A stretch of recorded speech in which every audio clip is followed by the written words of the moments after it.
Hare Krishna to all. और अब आज हम हैं चैप्टर नंबर 5 कर्म योग में, जो कृष्ण भावना भक्ति का कर्म है उसके लिए है। बेसिकली अगर हमसे पूछें कि कर्म को त्याग देने का मतलब संन्यास ले लेना है, यानी कि कर्म ना करना, तो हम सबके मन में भी एक प्रश्न आते हैं। तो फिर अर्जुन ने भी प्रश्न किया भगवान कृष्ण से कि भगवान संन्यास ले लेना सर्वश्रेष्ठ है या फिर कर्म करना। तो अर्जुन जो है वो भगवान कृष्ण से प्रश्न करता है कि संन्यास ले लेना श्रेष्ठ है या फिर कर्म करना। और उसके बाद दिन फिर भगवान श्री कृष्ण उसको उत्तर देते हैं।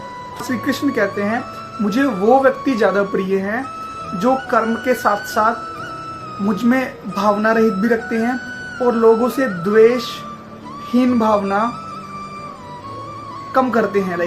उन लोगों में जो मुझे प्रिय हैं उनमें दूसरों के प्रति हीन भावना और द्वेष नहीं होता है। वो लोगों से हमेशा प्रेम करते हैं और उनको जो मेरे प्रिय हैं उनको ना ही ज़्यादा एक्सपेक्टेशंस होती हैं किसी भी चीज़ से। देन भगवान अर्जुन को एक्सप्लेन करते हैं कि संन्यास भी उतना ही ज़रूरी है जितना कि कर्म करना। बट वो उनको कहते हैं कि आपको ना स्टेज बाय स्टेज करना चाहिए कि आपकी हर एक एज होती है। आपकी एक बाल अवस्था है, देन किशोर अवस्था है, देन आपको एक फैमिली सेटलमेंट करनी है, आपको परिवार के साथ रहना है। बट फिर एक स्पेसिफिक टाइम के साथ आते आते आप अपने आप को मुझे समर्पित कर दो।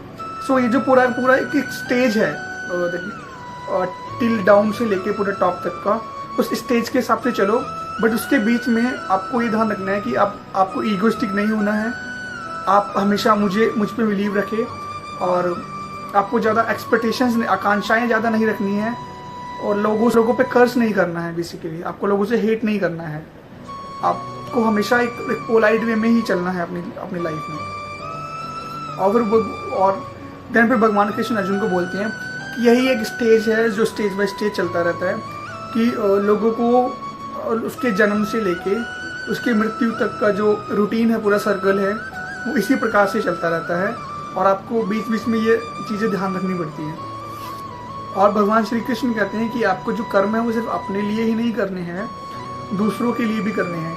तो जैसा एक कोट से हमारे यहाँ कि खुद के लिए जिए तो जिए क्या, खुद के लिए अगर किया तो सिर्फ किया क्या। तो मतलब आपको सिर्फ खुद के लिए ही नहीं करना है, दूसरों के लिए भी करना है। अर्जुन भगवान श्री कृष्ण से पूछते हैं कि जो मेरे लिए सुटेबल हो, कि मुझे सन्यासी होना चाहिए या कर्मयोगी होना चाहिए, वो आप प्रेफर करो। तो भगवान श्री कृष्ण कहते हैं इनमें ना बस थोड़ा सा ही फर्क है, ज़्यादा अलग नहीं है। सन्यासी व्यक्ति भी कर्म करता है, लेकिन उसका जो मेन कंक्लूजन होता है, सन्यासी व्यक्ति भी कर्म करता है लेकिन वो दूसरों के लिए भी जीता है, वो दूसरों के लिए भी करता है। और अगर ऐसा व्यक्ति है जो बिना राग बिना द्वेष के, बिना हीन भावना के दूसरों के लिए भी कर्म करता है, तो वही सन्यासी है। जो है भगवान श्री कृष्ण से बोलते हैं कि आप मुझे स्पेसिफाई करो कि मुझे कौन से ट्रैक पे जाना है, कि मुझे सन्यासी होना है या कर्मयोगी होना है। तो भगवान श्री कृष्ण को एक्सप्लेन करते हैं कि कर्म तो आपको बेसिकली करने हैं क्योंकि कर्म श्रेष्ठ है। बट कर्म के साथ साथ आपको एक स्पेसिफिक चीज़ें भी रखनी है कि आपको किसी से हेट नहीं करना है, आपको किसी को कर्ज नहीं करना है, आपको लोगों से ज़्यादा एक्सपेक्टेशंस नहीं रखनी है, आपको लोगों के लिए काम ही करना है। कर्म ही आपके लिए श्रेष्ठ है। और अगर आप ये सब चीज़ें करते हैं तो आप ऑलरेडी सन्यासी है, क्योंकि कर्म तो एक सन्यासी भी करता है। कर्म हम सब करते हैं, कर्म ही श्रेष्ठ होता है। और बट जो इस भावना से करता है कि लोगों के लिए सोचता है, लोगों के लिए वर्क करता है, वो मुझे सर्वप्रिय है। कृष्ण की भावना के लिए जो कर्म करता है, कृष्ण के लिए जो कर्म करता है, वह व्यक्ति भगवान को सबसे सर्वप्रिय है और उसको ही भगवान सर्वप्रिय रखते हैं।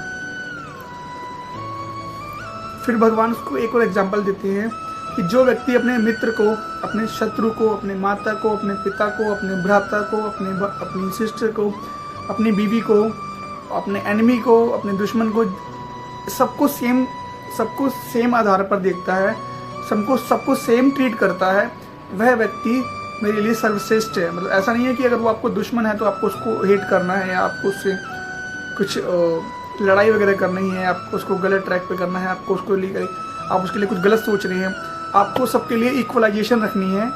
तो वो व्यक्ति जो है भगवान श्री कृष्ण के लिए सेम है और कृष्ण भावना रहित में आता है। इसकी डीप इंट्रोडक्शन तो मेरे पास बहुत नहीं है और मुझे भी स्किप हो गया, एक्चुअली वर्ड्स का बड़ा लोचा है तो मुझे बहुत लिटरली बहुत कम समझ में आ रहे हैं। So and I hope so कि आपको वीडियो अच्छी लगी होगी। टिल द टाइम मिलते हैं आपको एक नेक्स्ट एपिसोड में, नेक्स्ट चैप्टर में। हरे कृष्ण।